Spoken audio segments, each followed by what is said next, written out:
ప్రతి విజయం వెనుక ఉంటుందో మహిళ, వెలుగుల్ని పంచి కరిగే కొవ్వొత్తిలా.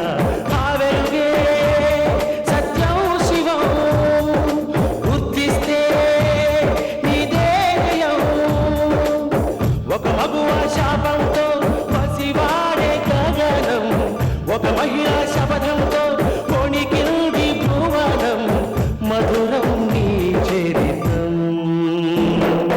ఓ మగువా జయీ భవ, ఓ మహిళా విజయీ భవ.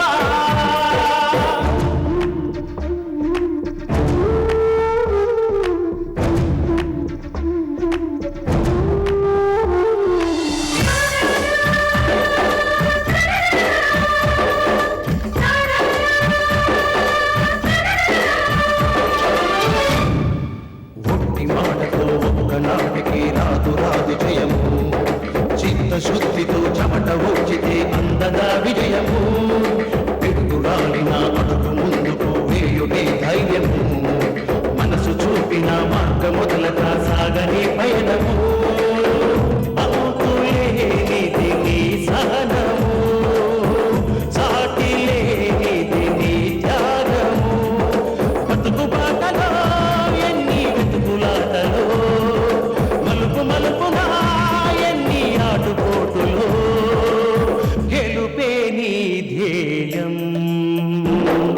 సాహసమే నీ ఆయుధం, సాధించే నీ ఆశయం. సాహసమే నీ ఆయుధం, సాధించే నీ ఆశయం. ఈ ఇందుకు మనం సపోర్ట్ ఇద్దాం, మంచిగా ఉన్నంత వరకు మంచి చేద్దాం. మన డబ్బు మనం బంచేసుకుంటావా? గా సీతకు ఒక షాక్ ఇవ్వాలా? ఆ షాక్ నేనిస్తా, మీరు చూస్తుండండి. లాహిరి లాహిరి లాహిరిలో ఓహో జగమే ఊగెనుగా తూగెనుగా. ఆ ఆ.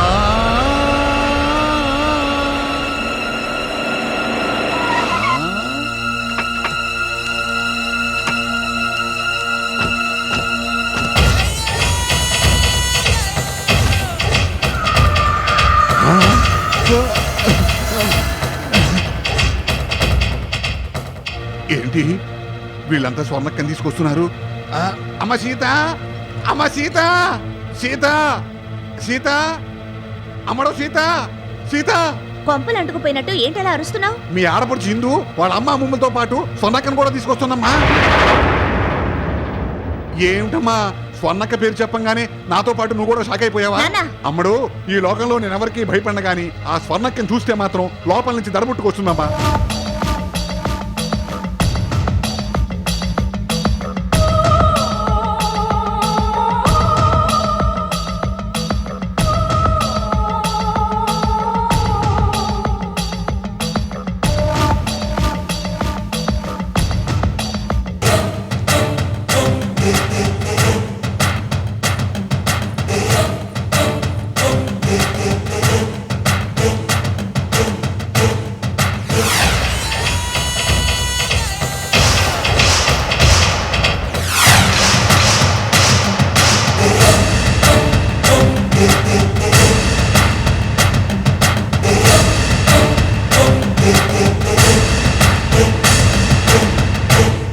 అమ్మా ఇందు, స్వర్ణక్కని తీసుకొచ్చావు ఎందుకు? గార్మెంట్ ఫ్యాక్టరీని తెలివిగా మీరు సొంతం చేసుకొని మా అమ్మ సీట్లో మీ ఆవిడ్ని కూర్చోపెట్టినందుకు. సీత, షేర్ హోల్డర్స్ అందరూ కలిసి మీటింగ్ పెట్టారు. ఇప్పుడున్న పాలక వర్గాన్ని తొలగించి కొత్త పాలక వర్గాన్ని నియమించాలని తీర్మానం చేశారు. షేర్ హోల్డర్స్ మీటింగు తీర్మానం. మూతబడిన ఫ్యాక్టరీని కొత్త పాలక వర్గం ఏం చేస్తుంది? గార్మెంట్ ఫ్యాక్టరీకి సంబంధించి మాకు తప్ప ఎవరికీ ఏ అధికారాలు లేవు. దాన్ని రన్ చేయడమో మూసేయడమో మా ఇష్టాయిష్టాల మీద ఆధారపడుంది. గే సీత,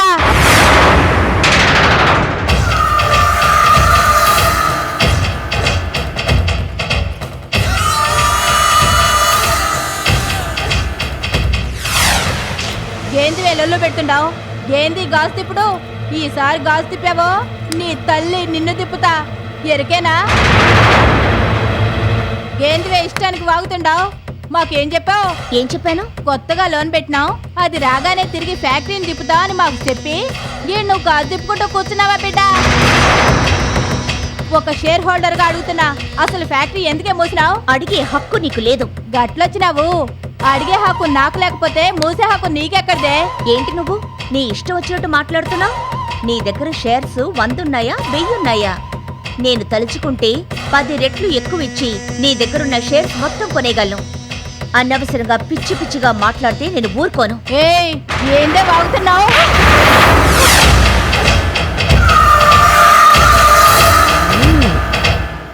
ఏయ్, నా గురించి తెలుసుకోవడం నువ్వు ఇట్లా మాట్లాడుతున్నావంటే నీకెంత పొగరే? నిన్ను ఏంద్రా నీ యవ్వ చేయి పట్టుకుంటావులే, ఎన్ని గుండెలరా నీకు? అదిగా స్వర్ణక్క గారు. అరెత్తు నోర్మీరా నీ యవ్వ.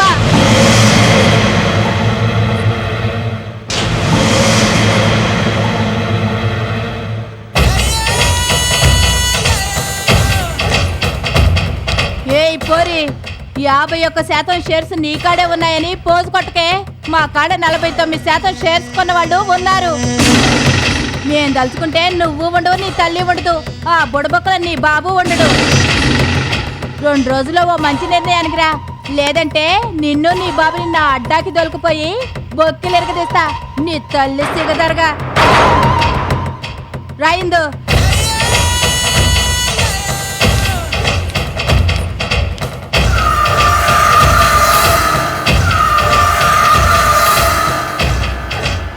వాసంతి, దయచేసి నేను చెప్పేది పెద్ద మనసుతో అర్థం చేసుకో. నేను రాకముందు నీ మనసు ఒక రకంగా గాయపడింది. నేనొచ్చి మరో రకంగా నీ మనసును గాయపరిచాను. నా గతాన్ని దాచి నిన్ను పెళ్లి చేసుకోవచ్చు, కానీ దానికి నా మనసు ఒప్పలేదు. ఇవాళ కాకపోతే రేపైనా నా గతం నీకు తెలియకపోదు. అప్పుడు నువ్వు నన్నెంతగానో అసహించుకుంటావు, నీలో నువ్వే కుమిలిపోతావు. అంతేకాదు, నిన్ను వంచానన్న బాధ జీవితాంతో నన్ను వెంటాడుతుంది. అవన్నీ ముందుగా ఆలోచించే నేను ఈ నిర్ణయానికి వచ్చాను. నీకు ఆస్తి, అంతస్తు, తల్లిదండ్రుల ఆదరణ అన్నీ ఉన్నాయి. నేను కాకపోయినా నీకు నచ్చినవాడు, నిన్ను అర్థం చేసుకోగలిగిన వాడు తప్పకుండా దొరుకుతాడు. నన్ను నీ ఫ్రెండ్గా మిగిలిపోని. అక్కడ మా అమ్మగారు, నా భార్య ఎన్నో కష్టాలు పడుతుంటారు. తిరిగి నా కుటుంబాన్ని, పోగొట్టుకున్న పరువు ప్రతిష్టల్ని నిలబెట్టాల్సిన బాధ్యత నాకుంది. మోడువారిన నీ జీవితం తిరిగి చిగురించాలని మీ ఇంట్లో ప్రతి ఒక్కరూ ఆరాటపడటం నన్నెంతో కదిలించింది. దాంతో నా తప్పు నేను తెలుసుకున్నాను. నా కర్తవ్యం ఏంటో నాకు బోధపడింది. ఇంతకాలం నన్ను ఆదరించినందుకు నేను మీకెంతో రుణపడున్నాను. సంతోషంగా నవ్వుతూ నన్ను సాగనంపండి. మరి నేను వెళ్ళిరానా? All the best.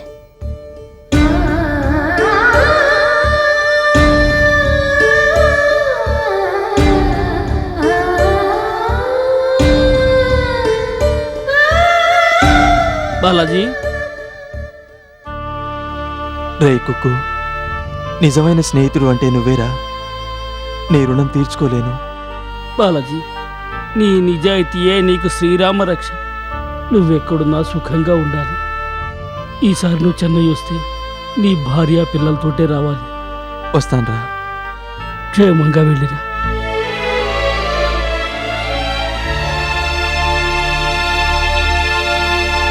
వాటిని సిగదరగా ఆ స్వర్ణక మన ఇద్దరికి రేవెట్టేసింది కదా అమ్మడు. మన అదృష్టం బాగుంది కాబట్టి ఒక చెంపతప్పుతోనే పోయింది. ఇంకా సేపు అది అక్కడే ఉన్నట్టయితే ఏ చెప్పో తీసి కొట్టేది. నీకు నాకు వరుస పెట్టి వాయింపుడు సెక్షన్ అయిపోయినా ఇంకా పడుగొరకడం దేనికి? అమ్మా అమ్మా, ఆ స్వర్ణకెవరండి? అవయవ రూపేణ ఆడదనుకోవాల్సిందే కానీ మీసాల మొలవడు మొగరాయుడు కదండి. నానా, నీ గాజు తిప్పుడు ఈనాటిదా? 25 సంవత్సరాల నుంచి మన శపథానికి సంకేతంగా ఆ గాజును తిప్పుతూనే ఉన్నావు. అలాంటిది ఆ స్వర్ణక్కొచ్చి మన గాజు తిప్పుడు సెంటిమెంట్ని తిప్పి కొడుతుందా? గాజును పటక్కను విరగొట్టేస్తుందా? చెప్తా దాని సంగతి చెప్తా. ఇప్పుడు తర్వాత చెప్తా. చచ్చ, చేతకాని కబుర్లు చెప్పకు. ఉట్టప్పుడు మాత్రం ఇది చేస్తాను అది చేస్తాను అంతు చూస్తాను సంగతి తేలుస్తాను అంటూ వెధవ కబుర్లు చెప్పడమే గాని అవసరానికి మాత్రం ఉత్తర కుమారుడివే. బా, సచ్చిన పావును ఇంకా చంపకు తల్లి. ఇందు సామాన్యురాలు కాదని ఇప్పుడైనా అర్థమైందా? ఆ స్వర్ణక్క సపోర్టు తీసుకొని మనకి షాక్ ఇచ్చి కథని ఊహించని మలుపు తిప్పింది. తిప్పింది అదే కదా నా ఏడుపు కూడాను. గార్మెంట్ ఫ్యాక్టరీ మన చేతుల్లో నుంచి వాళ్ళ చేతుల్లోకి వెళ్ళిందో మనం ఫినిష్. ఇంటి తాలూకు బ్యాలెన్స్ సొమ్ము చెల్లించామో మన ఆట కట్టు. చస్తే మన టార్గెట్ రీచ్ అవ్వలేం. మన శబదానికి లక్ష్యానికి నీళ్లు వదులుకోవలసింది. ఆ స్వర్ణక్క సపోర్టుతో ఇందు తప్పకుండా మనల్ని చావు దెబ్బతీస్తుంది. మొత్తానికి మనం సూప్లో పడ్డాం. ఒక్కసారిగా మెరుపు దాడి చేసి ఇందు మనల్ని షేక్ చేసింది. ఏనాడూ లేని పిరికితనాన్ని మనకి ఇంజెక్ట్ చేసింది. దాన్ని ఎలాగైనా అటాక్ చేయాలి. ఏమైతే అయింది. ఒక ఫుల్ బాటిల్ కొట్టి మాంసం కొట్టే కత్తి పట్టుకెళ్ళి ఆ హిందూని దాన్ని సపోర్ట్ చేస్తున్న స్వర్ణకపేక నరికవతల పారేయమంటావా? చెత్త కబుర్లు చెప్పకు. దానివల్ల ప్రాబ్లం సాల్వ్ అవుతుందా? చంపడం సమస్యకు పరిష్కారం కాదు. వేస్తాను, మాస్టర్ ప్లాన్ వేస్తాను. ఇందు మన దారికి వచ్చేలా చేస్తాను. వద్దమ్మా వద్దు, గాజు తిప్పద్దు. ఈసారి గనక గాజు తిప్పితే నిన్ను గిరిగిరా తిప్పుతానని చెప్పి స్వర్ణక్క వార్నింగ్ ఇచ్చిందిగా. ఒక్క స్వర్ణక్కే కాదు, 100 మంది స్వర్ణక్కలు వచ్చినా ఈ గాజు తిప్పడం ఆపను. నేను అనుకున్నది సాధించక మానను.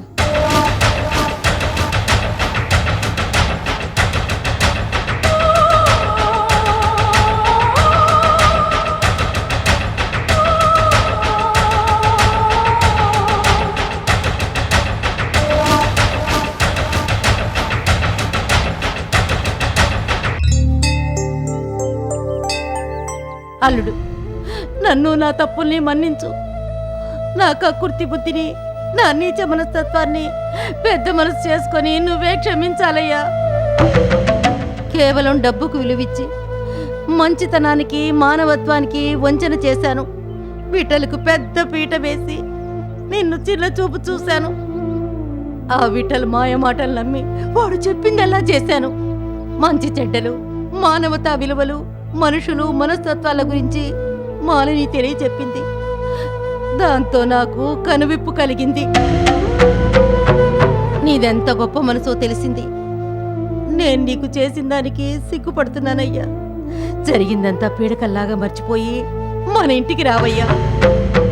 మాల్ని తిండి తిప్పలు మానేసి నీకోసం ఎదురు చూస్తుంది. నా గురించి కాకపోయినా మాల్ని గురించైనా నువ్వు ఇంటికి రావయ్యా. నువ్వు వచ్చేదాకా నీ కాళ్ళు వదలయ్యా.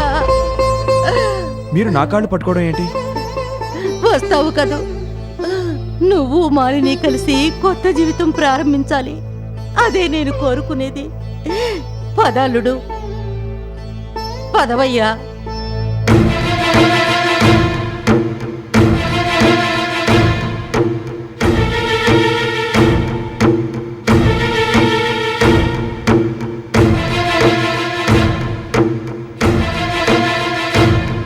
అసలు మీ ఉద్దేశం ఏంటి? మూతపడ్డ గార్మెంట్ ఫ్యాక్టరీని మళ్ళీ నడపాలనేగా? అవును సార్.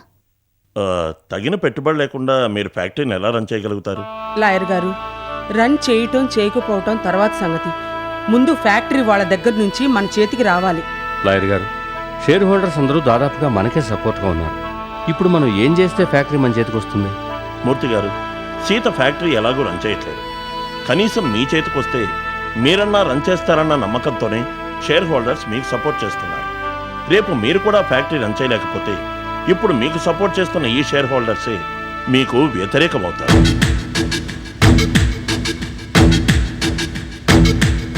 అందుకని ముందు పెట్టుబడికి డబ్బు రెడీ చేసుకోండి. డబ్బు చేతికొస్తే ఆటోమేటిక్గా అంతా మీకు అనుకూలంగా జరుగుతుంది. ఇక నేను వెళ్ళొస్తానమ్మా. మూర్తి గారు, వస్తాను సార్.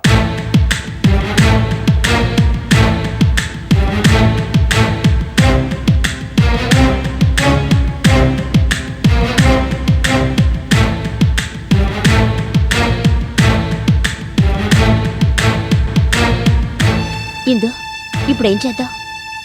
వాళ్ళు ఇవ్వాల్సిన ఇంటి తాలూకు డబ్బు తీసుకొని ఫ్యాక్టరీ రన్ చేయడానికి ప్రయత్నిద్దాం.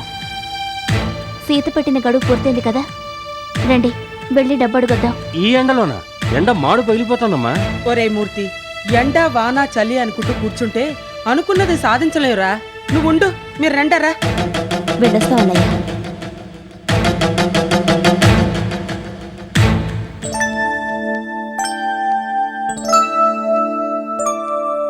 రా బాబు. మాలిని, ఎవరొచ్చారు చూడు.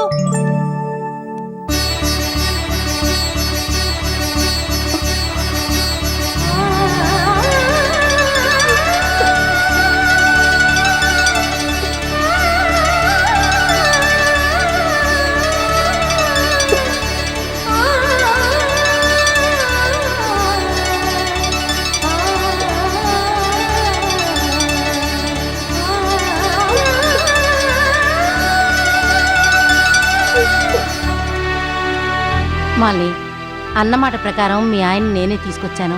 నా బాధ్యత తీరిపోయింది. ఏమండి, నన్ను క్షమించండి. తెలుసు నేను ఏ పాపం చేయలేదు. అలాంటప్పుడు నేను నిన్ను క్షమించడం దేనికి? నువ్వెలాంటి దానివో నాకు తెలుసు మాలిని. పరిస్థితులు మనిద్దరిని పరీక్షించాయి. చివరికి మనమే గెలిచాం. నీ మీద కోపంతో ఇల్లుదురు వెళ్ళిపోయినందుకు నువ్వే నన్ను క్షమించాలి. అయ్యో, నేను మిమ్మల్ని క్షమించడం ఏంటండి? మీలో మీకు క్షమాపణలేంటారా? మాలిని, ఇందు జైలు నుంచి విడుదలైందట. వెళ్ళి చూడాలనుంది. తప్పకుండా వెళ్దామండి. లాలి లాలి లాలి లాల, లాలి లాల.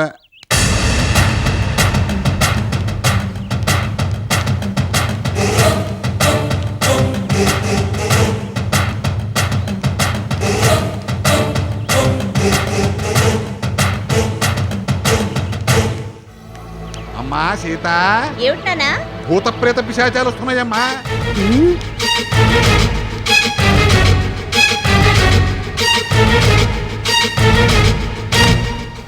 రండి రండి, బాగా ఎండన పడి వచ్చినట్టున్నారు. ఏం తీసుకుంటారు? నిమ్మరసం, ఉంచాలని మజ్జిగ, యాపిల్ జ్యూస్, గ్రేప్ జ్యూస్, బాదం మిల్క్, బాదం గీర్, ఐస్ క్రీమ్, ఏం కావాలో చెప్పండి. ఏమిటలా శిల్పాలాగా నిలబడిపోయారు? ఇంటికి వచ్చిన వాళ్ళకి మర్యాద చేయటం మీ ఆడబాల వారు తెలియదేమో కానీ వచ్చిన వాడు శత్రువైనా సరే మర్యాద చేయటం మా మండపాక వారికి బాగా తెలుసు. ఏం కావాలో చెప్పండి. నీ ప్రాణం. పిన్ని, ఏమిట్రా ఓండ్ర పెడుతున్నావు? ఇంతకు ముందు ఏమన్నావు? మేము భూత ప్రేత పిశాచాలమా?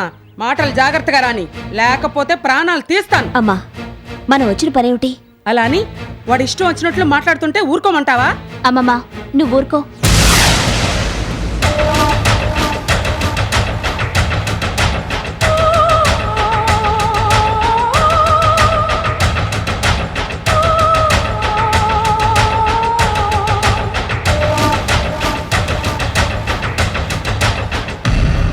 సీత, ఇంటి తాలూకు బ్యాలెన్స్ డబ్బు పే చేయడానికి వారం గడువు అడిగావు. నిన్నటితో గడువు పూర్తయింది.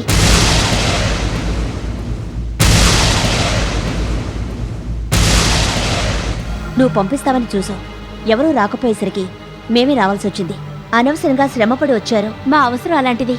సరిగ్గా ఎల్లుండి 10 గంటలకి మీకు కావాల్సింది మీ ఇంటికే వస్తుంది. ఏమిటే వాయిదాల మీద వాయిదాలు వేస్తున్నావు? చేతిలో డబ్బు లేవు కాబట్టి వాయిదాలు ఇస్తున్నాం. సారా కొట్టు మీద సంపాదించిన డబ్బంతా ఎక్కడ దాచావురా? పైన మీ ఆయన రెండో పెళ్లి చేసుకుంటానంటే మనేటర్ పంపించా. ఒరేయ్, చొప్పు తీసి పళ్ళు రాలగొట్టేనంటనా? అమ్మమ్మ, ఆగు. సీత, నీకిదే లాస్ట్ వార్నింగ్. ఈసారి వాయిదాలు వేసేవో తర్వాత నువ్వే బాధపడతావు.